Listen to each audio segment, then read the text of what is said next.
네, 9월의 첫 출발 그리고 월요일장 시작했습니다. 미르 경제연구소 정태근 이사와 함께 이야기 나눠보시죠. 어서 오세요. 네, 반갑습니다. 네, 이사님 반갑습니다. 자, 일단 9월 본격 조정장이 오는 건지 전통적으로 봤을 때는 통계적으로는 9월 달에 항상 증시가 안 좋았잖아요. 그럼 우리가 어떤 섹터에 포커싱을 맞춰야 하나 이 부분에 집중적으로 좀 사안을 다뤄보시죠. 첫 번째로 제약바이오고요. 금리 인하 기대감이 커지고 있습니다. 지금 9월에 25bp 인하가 좀 가능성이 크죠. 자, 그런 가운데 9월의 첫 스타트부터 제약바이오가 상승의 그 신호를 끊어줬는데 오늘의 상승이 얼마나 무게가 있는 것인가, 얼마나 큰 의미가 있는 것인가, 하반기에는 제약바이오가 대장이다라고 생각하십니까?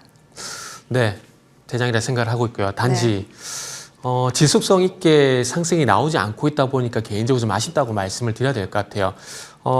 제가 이제 하반기에 금리가 이슈가 되게 되면서 반도체, 플랫폼, 바이오 제가 이 시간을 통해서 말씀드렸던 거 아마 기억하실 겁니다. 그러면서 제가 소위 말하는 알보리팹 이걸 꼭 봐야 된다고 말씀드렸었고 그러면서 이제 플랫폼 ADC 플랫폼 관련돼 가지고 추가적으로 말씀드린 게 이제 최근에 상장한 G2G 바이오까지 저는 말씀드리고 제가 말씀드렸던 걸로 기억을 하고 있는데 그렇게 말씀드렸던 것을 기반해서 보게 된다면 여전히 바이오 같은 경우는 뭐 계속해서 좋게 보고 있는 상황입니다. 하지만 서두에 말씀을 드렸듯이 좀 이렇게 작년 7월 달처럼 이제 알보리팹 이런 것들이 대장군을 이루게 되면서 좀 이렇게 바이오 쪽을 이끌어 가주면 좋을 것 같은데 사실 그런 모습이 나오지 않고 있다라는 건 개인적으로 좀 아쉽다 봐야 될 것 같아요. 하루는 리가켄바이오, 하루는 알테오즈 이렇게 두더잡기식으로 좀 가다 보니까 그런 부분들이 개인적으로 아쉽다고 말씀드릴 수 있을 것 같아요. 하지만 그럼에도 불구하고 어쨌든 금리 이슈가 시장을 지배하게 된다라면은 바이오 섹터 같은 경우는 꼭 봐야 된다라고 말씀드리고 싶네요. 네, 그러면은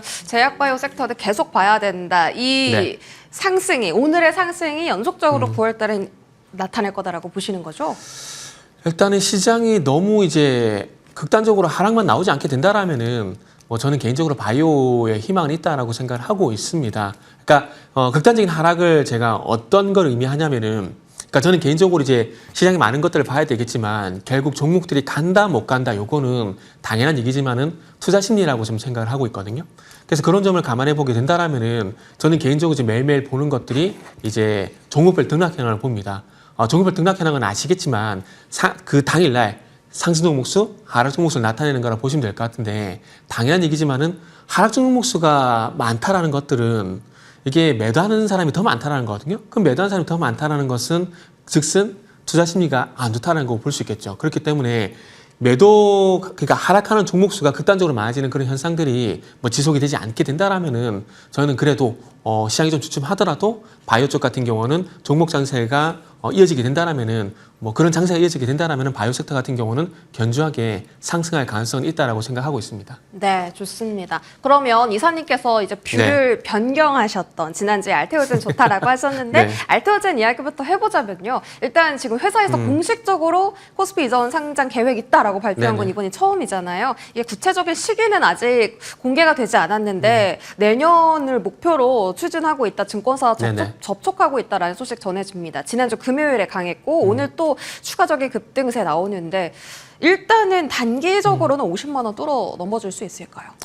네, 전 돌파 가능하다고 보고 있어요. 돌파 가능하다고 보고 있고 그리고 시기적으로도 아마 회사 측에서는 내년으로 잡는 게 아마 좋지 않을까라는 생각이 들어요. 왜냐하면은 지금 알테오젠이 현재 진행하고 있는 굵직한 이슈들이 전반적으로 이제 확인이 되고 그리고 이런 것들이 숫자로 좀 반영이 되기 시작하게 된다라면은 기대감 플러스 이제 실적적으로도 그러니까 숫자적으로도 증빙이 되는 그런 상황들이기 때문에 상당히 내년이 타이밍이 좋지 않을까라고 생각이 들어요.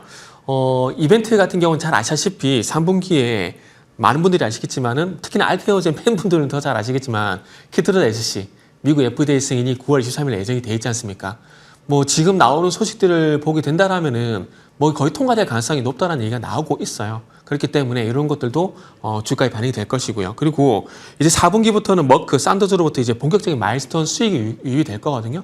그렇기 때문에 조금 전에 말씀드렸듯이 가지고 있는 어떤 가치 플러스 이제 수익성, 그러니까 숫자까지 지키게 된다라면은 충분히 코스피를 갈 만한 명분이 된다라는 것들이죠. 그리고 이제 산토스 같은 경우 다이치 산교 이쪽까지 이제 임상 얘기가 있는데 아시겠지만 최근에 한국에서 글로벌 일상을 또 진행하고 있는 부분들이 있고 그리고 이런 것들이 진행이 되고 FDA 승인이 나게 된다라면은 글로벌 빅파마의 어떤 기대감들 그리고 기술 이전 가능성 이런 부분은 좀 더 올라가게 되면서 아마 주가는 상승하니까 생각이 들 거예요. 그리고 지난주 CLSA 보고서 보셔서 아시겠지만 이제 목표 주가 58만 원이더라고요. 만약에 50만 원을 돌파하게 되고 50만 원을 가게 된다라면은 뭐 60만 원도 불가능한 것은 아니다. 그렇게 생각하고 있습니다. 굉장히 긍정적으로 바뀌셨는데요. 50만 저는 원. 네. 알테오전 부정론자가 절대 아닙니다. 아니고 저는 시기적으로 이제 업종이 갈 때 안 갈 때가 있잖아요. 그래서 그거에 따라 이제 판단 전략을 따로 가져가는 거지. 저는 알테오전을 싫어한 적이 없다라는 거 네. 다시 말씀드릴게요. 좋습니다. 이렇게 또 이 시간 통해서 오해를 네. 풀어주셨고요.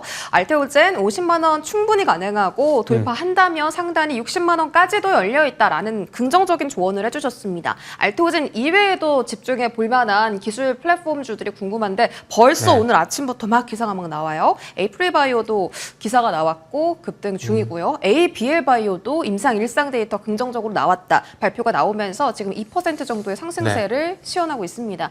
이게 사실 원래 이슈가 나오면은 좀 떨어지잖아요. 제로 소멸 네. 이슈로. 근데 지금 이슈가 나와도 잘 가거든요. 그러면 기술 플랫폼주를 좀 더 봐야 하는 것 아닌가. 어떤 쪽에 좀 집중하고 계십니까?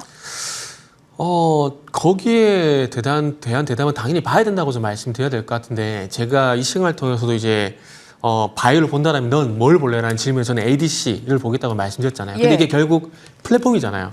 그러니까 앞으로는 계속해서 신약 개발 플랫폼이 부각이 될 수밖에 없을 것 같습니다. 그래서 그런 관점에서 보게 된다면은 지난 시간 말씀드렸듯이 아이보리 팹 같은 게 기본적으로 봐야 되고 ABL 바이오 말씀드렸었고 그리고 G2G 바이오까지 말씀했던 연유가 그런 맥락이라 보시면 될 것 같습니다. 그리고 앞으로도 이 플랫폼 관련돼 가지고 이제 좋은 소식들이 나온 종목들 같은 경우는 오늘 에이프릴 바이오처럼 지금 현재 화면 자막이 나오고 있는데 저는 종목들 같은 경우는 계속해서 좀 봐야 되지 않을까라고 말씀을 드릴 수 있을 것 같아요. 지금 현재 에이프릴 바이오 같은 경우에 지금 자막에도 나오고 있지만은 저거를 SAFA 플랫폼이라고 해야 될지 정확히 전 잘 모르겠는데, 아니, 저 플랫폼 기술이 적용이 되고 있는 신약 후보 물질이 또 임상이 좀 진행이 되고 있지 않겠습니까? 그래서 그런 점 감안해 보게 된다라면은 봐야 되고요. 그리고 리가켄 바이오 같은 경우에 세계 폐암학회가 또 예정이 되는 상황들이기 때문에 좀 봐야 된다는 말씀을 드리고 싶어요. 그리고 요 종목이 너무 주가가 안 좋은데 그냥 후보군으로 한번 넣어 보세요. 에이프릴 바이오 외에 그 엔비디아가 주목하고 있는 AI 신약 개발 플랫폼 있잖아요. 신테카 바이오. 요거 같은 경우도 신테카바이오. 예, 요거 얘기 너무 안 나오죠. 최근에 주가가 너무 안 좋아요. 근데 기대감은 있는 플랫폼 이제 신약 개발 플랫폼 관련주거든요. 그렇기 때문에 일단 지금 잘 가고 있는 방금 말씀드린 종목들 외에 신테카 바이오도 일단 뭐 리스트업 정도는 뭐 하셔도 되지 않을까. 이렇게 말씀드릴게요. 신테카 바이오 저희가 네. 좀 까맣게 잊고 있었는데 맞아요. 그 플랫폼 쪽으로 엔비디아 관련 모멘텀이 있었던 종목이고 지난주 월요일에 G2G 바이오 언급해 주셨었거든요. 네네. 근데 그 이후로 진짜 주가 슈팅이 계속 나와서 결국 상장 후 신고가까지 도달을 했습니다. 오늘 조정 나오는데 혹시 오늘 접근이 가능한 자리입니까? 그 신규 상장 종목 같은 경우에 초반에 상승이 나오잖아요. 상승이 나왔을 때 뭐 이건 당연한 얘기지만은 5일선 대응을 하셔야 되거든요. 그렇기 때문에 일시적으로 이제 5일선 이탈이 되게 된다라면은 그 부분은 조정시 매수라기보다는 보유자 관점에서 수익 실현을 해야 되는 그런 시점으로 좀 잡으셨으면 좋겠습니다. 좋습니다. 제약바이오 자세하게 다뤄봤고요. 네. 저희 방산 너무 궁금해요. 일단 최근에 시장이 막 흔들리고 횡보하고 그랬잖아요. 그때 네네, 그쵸. 굉장히 잘 버텨준 섹터 중에 하나가 방산입니다. 눈에 띄는 상승은 없었지만 계속 잘 버텨줬는데 오늘 좀 본격적인 상승이 나오고 있어서요. 항상 그 실적은 펀더멘털은 너무 좋은데 우리가 기대하는 그 수주가 없다. 이게 방산의 스크래치를 네. 냈던 부분인데 이제 폴란드 전시회 이제 참여하고 나면 조금 우리가 긍정적인 소식을 기대해도 될까요? 거기에 대한 대답은 일단 소식이 나와야 될 것 같아요. 그 폴란드 대규모 수출 이후에 아직까지 유럽 쪽이라든지 그리고 그 외 지역, 물론 베트남 쪽에서 뭐 수출 소식이 나오긴 했지만 규모적인 측면에서 봤을 때 폴란드에 비할 부분은 좀 아니다라고 좀 말씀을 좀 드리고 싶고, 그러다 보니까 추가적인 뭐 사우디 같은 뭐 중동이 됐던 아니면 북미 쪽이 됐던, 북미 쪽 같은 경우도 이제 아직 그 자주포 사업을 현재 신규로 진행하고 있는데 아직까지 뭐 뚜렷한 소식은 나오지는 않고 있는 것 같아요. 그러다 보니까 북미 쪽이라든지 중동 쪽이라든지 이쪽에서 어떤 대규모 어떤 수주 소식이 다시 한번 나와줘야 또 모멘텀이 되지 않을까 생각이 들거든요. 근데 그 부분도 좀 확신을 좀 못 드리고 있는 게 최근 현대로템 같은 경우에 8조 9조 동대에 대규모 수주 소식이 있었잖아요. 근데 그럼에도 불구하고 주가는 그렇게 밋밋했었거든요. 그런 점을 감안해 보게 된다라면은 지금 방산주는 잘 버티는 것만으로도 일단은 만족을 해야 되지 않을까 좀 말씀드릴 수 있을 것 같아요. 그리고 또 이 말씀도 드리고 싶은데 지금 화면에 하나로스페이스가 나오니까 말씀드린 건데 지금 하나로스페이스 같은 경우는 어찌 보면은 그 엔비디아가 가지고 있는 그 딜레마를 같이 좀 공유를 하고 있다라고 좀 말씀을 드려보고 싶어요. 왜냐하면은 자 엔비디아 50% 이번에 성장했잖아요. 이거 정말 어마어마한 성장이거든요. 근데 중요한 건 이전에 100%, 150% 성장하다 보니까 50%의 성장에 시장이 만족을 못하는 거죠. 물론 세부적으로 봤을 때 조금 부진한 부분이 있었지만 그럼에도 불구하고 50% 성장은 정말 대단한 성장이거든요. 근데 제가 이 말씀 왜 드리냐면은 하나로스페이스가 대장이니까 말씀드린 건데 하나로스페이스 같은 경우도 잘 보세요. 1분기 때 3000% 성장했고요.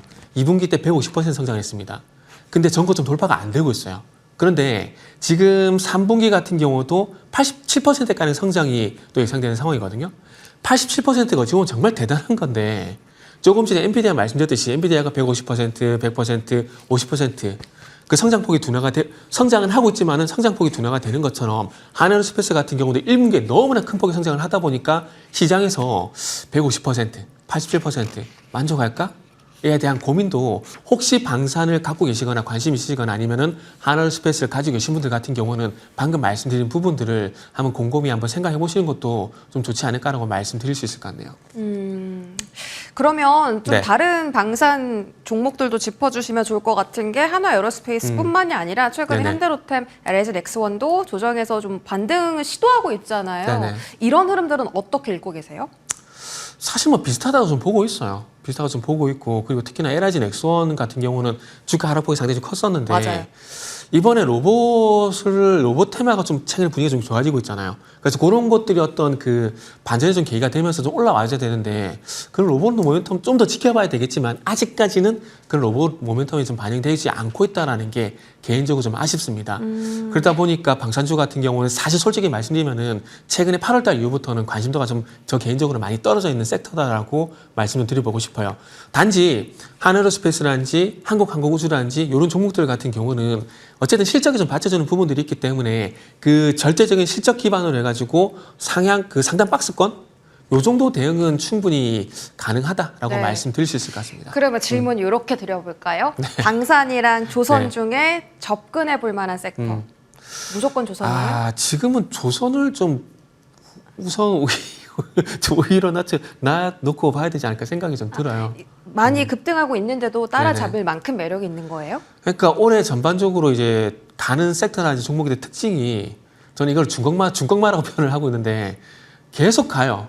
계속 가고 특히나 현재 그 방산과 조선을 비교해 보게 되면 대장만 비교해 볼게요. 저는 대장을 이제 지금 화면에 하고 있는 공교롭게 제가 말씀드릴 때 자꾸 종목이 나오는 것 같아서 기분이 좋은데 LCD 한국조선해양과 그리고 하나로에어로스페이스를 비교해 보게 되면은 둘 다 대장이잖아요.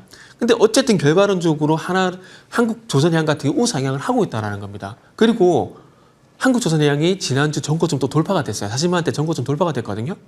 이 추세면은 2011년도, 2007년도 고점인 55만 원까지 가는데 조금 희망회로 돌리면 올해 안에도 가능하지 않을까라는 생각이 들어요. 사실 제가 2023년도에 조선 같은 경우에 앞으로 한 5년 정도 보고 계속 가져가면 좋다라고 말씀드렸었는데 거기에 대한 기준이 저 개인적으로는 2007년도 한국조선양이 보여줬던 그 50만 원 그 퍼포먼스가 분기점이었거든요.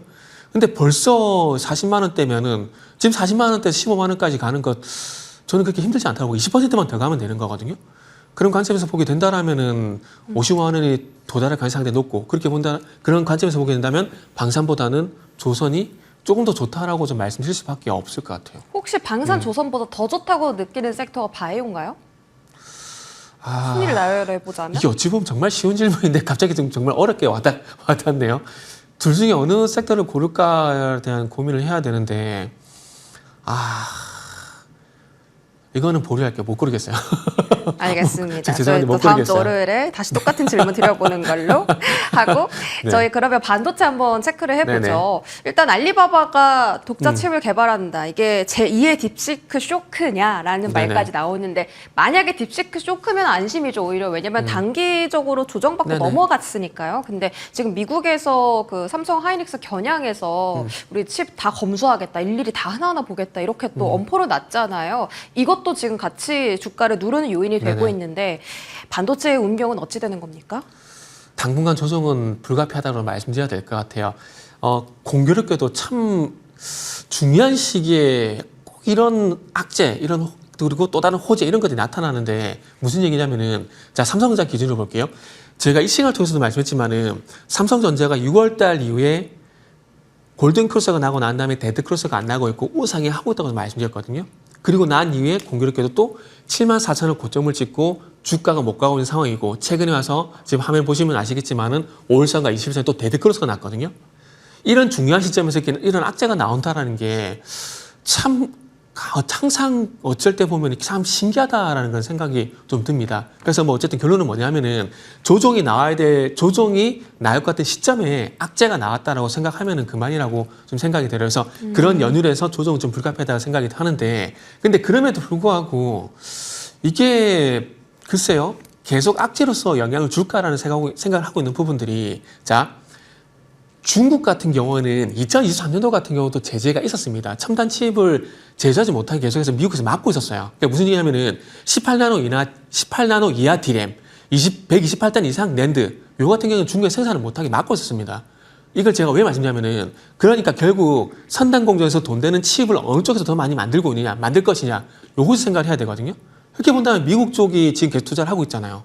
그래서 다시 이쪽으로 또 이제 시선이 돌아가게 된다라면은 제가 봤을 땐 중국 리스크는 또 가라앉지 않을까? 그 말씀 드리고 싶네요. 미국에 또 괜히 투자를 하고 있는 게 네, 아니기 그러니까요. 때문에 네네. 미국에서 또 칩을 만들게 되면 문제가 또 없게 되는 거잖아요. 네네, 그렇죠. 그런 부분에서 좀 단기적인 이슈일 것이다라고 분석하고 네네네. 계시고 가격적인 측면에서는 하이닉스는 오히려 조금 4% 급락이긴 네네. 한데 그 이평선을 잘 버텨주고 있어요. 딛고 있어요. 그런데 삼성전자는 오늘 이평선을 이탈을 해버렸죠. 네, 그렇죠. 7만 원 아래로 들어가서 네네. 투심이 더 악화될까? 이런 걱정도 있습니다. 네. 두 종목에 대한 대응은요? 그러니까 제가 지난주 말씀드리고 있는데 지난주 같은 경우 이미 삼성전자가 5일선과 21선이 이미 데드크로스 나고 주가가 21선 아래에 있었습니다. 그리고 나서 오늘 악재가 나오게 되면서 그게 더 두드러지게 나타나고 있는 상황이거든요.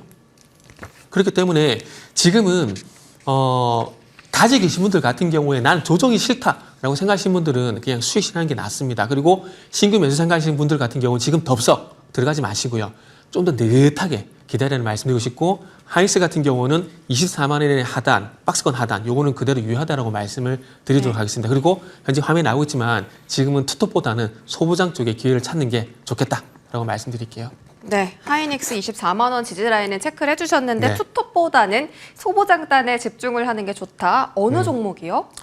네, 일단은 이제 클린룸 다음에 이제 자동화 공정 그리고 증착 장비 이게 나오다 보니까 테스라든지 유진테크, 원익아이패스 종목들이 괜찮았었거든요. 그럼 그 바톤을 이어받아 가지고 열처리 장비, HPSP 그리고 AP스템 그리고 플러스 해가지고 이제 세정 장비 쪽으로 PSK 지난주 금요일 되게 강했었죠.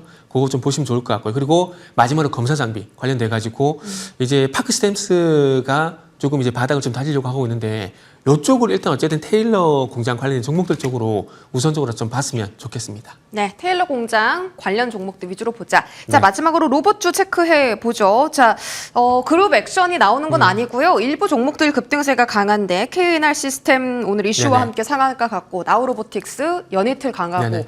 로봇주는 순환매가 도는 것 같은데 아직 기회가 있습니까? 네, 기회 있습니다. 기회 어느 있고요. 종목에 있을까요? 그럼 바로 이제 종목까지 다 말씀드릴게요. 아, 네. 시간이 오늘 없어서. 이제 제가 좀 말이 많죠. 그 나우 로보틱스라는 종목을 보니까 오늘 TXR 로보틱스라는 종목이 또 개인적으로 좀 관심이 가더라고요. 어떤 유사성이 있냐면은 차트적으로 봤을 때 나우 로보틱스가 21선을 갭으로 돌파하고 난 다음에 오늘 또 급등이 나오고 있거든요. 오늘 또 TXR 로보틱스 같은 경우도 마찬가지로 21선도 올라타는 흐름들이 나오고 있거든요. 그래서 차트의 유사성을 보게 된다라면은 일단은 TXR 로보틱스도 말씀드리고 싶고 플러스 해가지고 삼현 같은 경우도 삼현입니다. 삼현 같은 경우도 차트적으로도 지금 시점에서는 괜찮을 것 같다. 있다라고 말씀드릴 수 있을 것 같네요. 그래서 이 종목들이 좋다라는 것들이 아니라 오늘 시점에서 들어가 본다라면 어떤 종목을 선택할래? 라는 관점에서 일단은 말씀드렸다라고 이해하시면 될 것 같습니다. 아, 좋습니다. 로봇 아직 기회 있다. 지난주에 액추에이터랑 휴머노이드 같이 하는 사업군 하이즌 R&M 말씀 그죠. 주셨는데 그 종목 포함해서 로보티즈나 레인보우처럼 대장 종목들은 혹시 어떻게 보세요? 대장 종목들은 지금 조정이 생각보다 좀 길어지고 있거든요. 네. 그렇기 때문에 조금 더 느긋하게 보시라고 좀 말씀드리도록 하겠습니다. 기회는 있으나 좀 더 느긋하게 네네. 보자. 알겠습니다. 로봇까지 다뤄봤고요. 미래경제연구소 정태근 이사와 함께 하셨습니다. 고맙습니다. 네, 감사합니다.